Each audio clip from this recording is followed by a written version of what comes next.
Hey, this is Bethany, and today I'm going to be talking to you guys about my October favorites.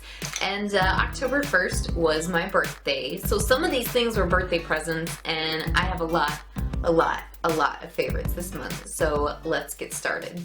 Okay, I usually like to start with lip favorites, so here is what's on my lips. Right now is the Kat Von D liquid lipstick in Echo.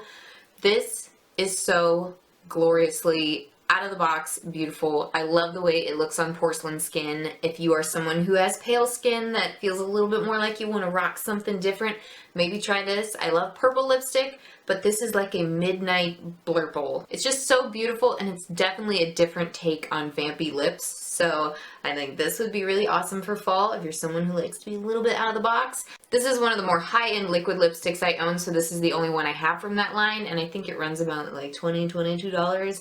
I don't know. Either way, I really love it, and if you like a color like this, I do think it's worth it. Now for a more affordable liquid lipstick, I don't know if I've mentioned this one yet, but this is the NYX Liquid Suede in Sandstorm, and this one is very close to the NYX Soft Matte Lip Cream in London, except for it's way more long wearing and it's just a tinge different in color. I think it's a little less yellow toned than London. Either way, I love both of these. This one is quite a bit more long wearing, and this one is just more resistant to budging, and I think that's just the difference in their consistencies. This one's moussey, this one's like liquidy and dries. Either way, they're awesome, and I do have a tutorial coming up showing you guys both of them, so be looking for that. Okay, one fail that I wanted to include this month, and it was really unfortunate because I've been looking for a good mascara. This one definitely was not it. I wanted a mascara that really builds, and I'm wearing false lashes right now, but I want something to where I feel like I can get by without false lashes because I like being a little bit more low maintenance than that. I don't know why I thought a duo-ended mascara would be the low maintenance option, but this wasn't because it didn't work at all. In fact, it made my eyelashes look worse. It like made them look smaller and shorter. It was very strange. The only thing it changed was it made them look darker and harder. Did I just burp? I'm sorry. And this is the Loreal Voluminous Superstar Mascara. I don't know why, this was just terrible for me. So I just wanted to give you guys a heads up. I did use the waterproof one because I always have to use waterproof. I don't know if maybe non-waterproof would work better for people, but this just didn't work for me at all. Okay, next I have some brush favorites for this month. One of them actually was from a birthday present I got from my friend Anna. It came in a Sonia Kashuk gift set, and it is this angled contour brush. And this thing is so good. Like, I use it to contour my nose, and I'm just kind of getting used to contouring my nose a bit because I don't like contouring for every day, but just like for makeup looks I post online. Why is there a plane going by right now? Why? That is the loudest I've ever heard a plane fly over, and we don't get them that often. That's so weird. Aliens? Anyhow, the straight line in this seems a little crazy, but if you just go in with a little bit of product and work, you can get the most amazing contour with this, and you can get the straightest contour on your freaking nose with this. You can buy Sonia Kashuk sets and save a lot of money, especially when they go on sale, so be on the lookout for Sonia Kashuk brush set deals, because they're deals. Okay, the next couple brushes I've been liking are Sigma, and this one I have had in my collection for years, and I never really took advantage of it. I never really appreciated it because I always preferred the rounded top one, but I always thought this angled thing was silly. I was like, it's too big to contour, and I don't really need it that bad, and I don't see anything special about it. Well, I'm wrong, because I started using it with my Kat Von D foundation, and I mix my Kat Von D foundation with my MAC Pro Longwear Concealer, and it gets a really thick consistency, and that's what I've been doing my foundation with.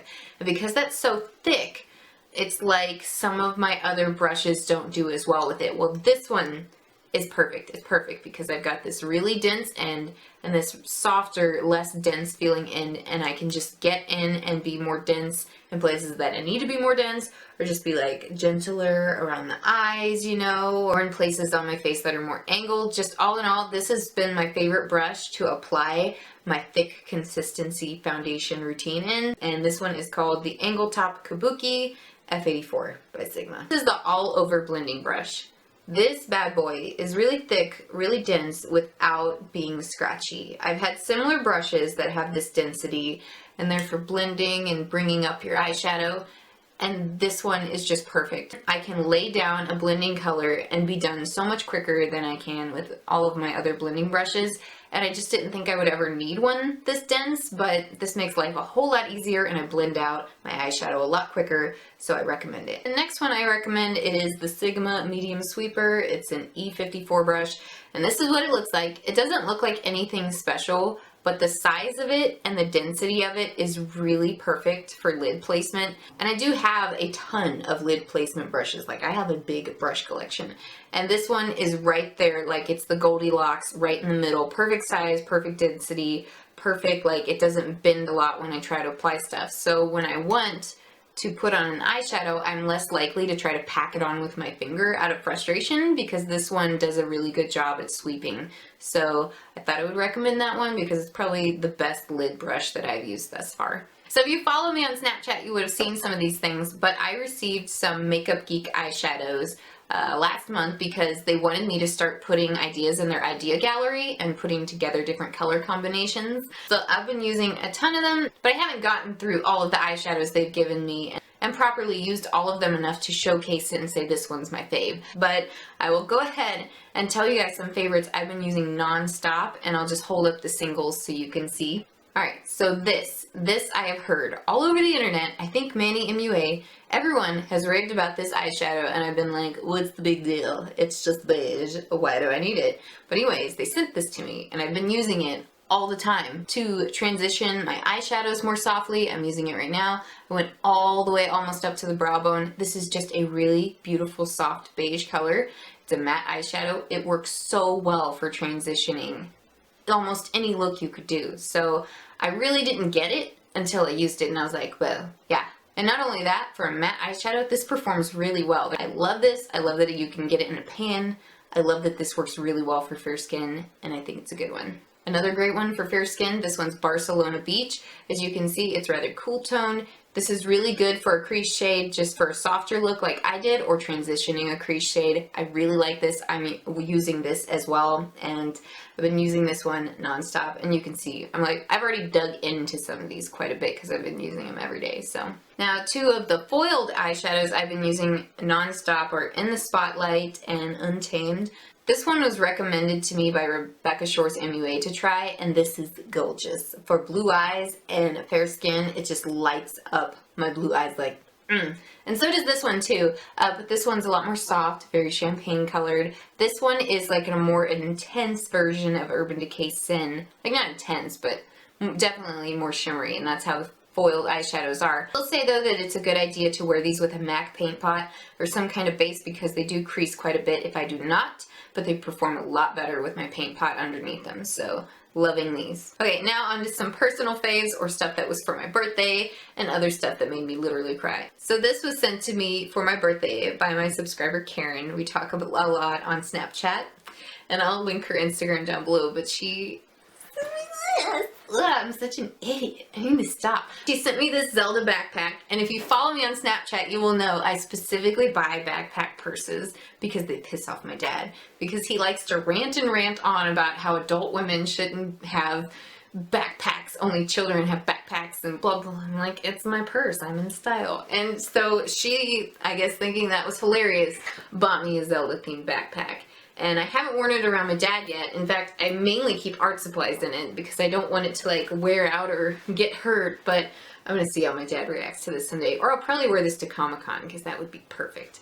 But yeah, so this is it right here. It's just got two pockets, and I haven't like put a lot in it because I just like honestly want to hang it on my wall instead of using it. But thank you, Karen, for sending me this. I like literally cried when I got it in the mail, and that was like the greatest birthday present ever. Like, thank you so much. Okay, another thing that I got for my birthday, this was actually from my boyfriend, is this Mehron Paradise 30 color AQ palette or whatever, and it's got 30 little slots of paint in it, and you can tell I've already used it. I've been using the crap out of that color. I accidentally hit pan on green because I was dumb and used a sponge. I've been using this quite a bit, playing with it all this last month, and I used it definitely in a few of my Halloween tutorials, so if you haven't seen those, then check them out. I've done a lot of interesting things with this so far, and it's really exciting to be using like nicer paints than I had and have like a whole variety of color because I really wanted to do a lot more creative looks on my channel. There are very few things in the world that I've wanted more than the tools to do what I've always wanted to do, and this will allow me to play with makeup and cosmetics and creativity a lot more, and I just love this. I know they're pretty steep, that's why I asked for it for my birthday, but I love it. It smells good, it smells like coconut, and these are just really nice to use, especially to start out with. So thank you, my boyfriend, for giving me paints for my birthday. Alright, so I've been trying to include more personal and fashion favorites. So my last favorite of this month is these boss-ass sunglasses. And these were actually sent to me by BikiniLuxe.com. I've been looking for some nifty, maybe a little steampunk-inspired sunglasses for outfit of the day videos I'm going to do. And Bikini Luxe offered to send me these to try out, and I freaking love them. They go well with this lipstick. They look like way more expensive sunglasses than they are. They're still not like $5 sunglasses, but they retail for $39. And I love them. I really do. I have them on inside at nighttime, so I'm going to pan to in a little bit, me showing you what they do on the outside, but here is what they look like.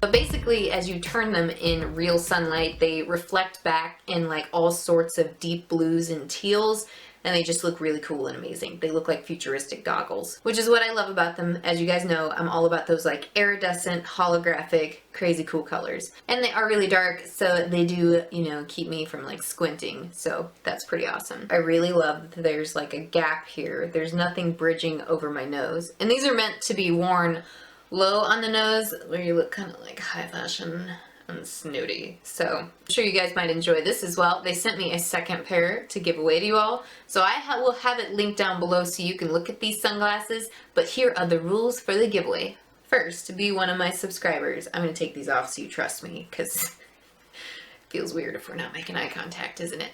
So first, be one of my subscribers. And secondly, leave me a comment below telling me what your favorite type of fashion accessory is to wear that makes you feel like va-va-voom. Mine, personally, is like odd colored lipstick, but I do like boots as well, or scarves. So it's not necessarily like a classic accessory. What is that extra thing you wear that just makes you feel fierce? And I'll randomly draw who the winner should be for this second pair of sunglasses. I'll have all the rules listed below. But so yeah, be my subscriber and answer, what can you wear that makes you feel va-va-voom fierce? And I'll be reading those. Alright, so that is my finished October favorites video. Hopefully I had a good mixture of like things I like and new beauty things for you guys to try. I've really tried a ton of crap this lately and it was hard to really narrow it down. I think I'm going to do best of type of videos very soon. Anyways, if you've tried some of these things, be sure to let me know. Or if you have anything to recommend, go ahead and leave it below. If you haven't entered this giveaway by subscribing and leaving a comment, please do. If you like me and I like you. And thank you guys for watching my videos, and I will talk to you later. Bye.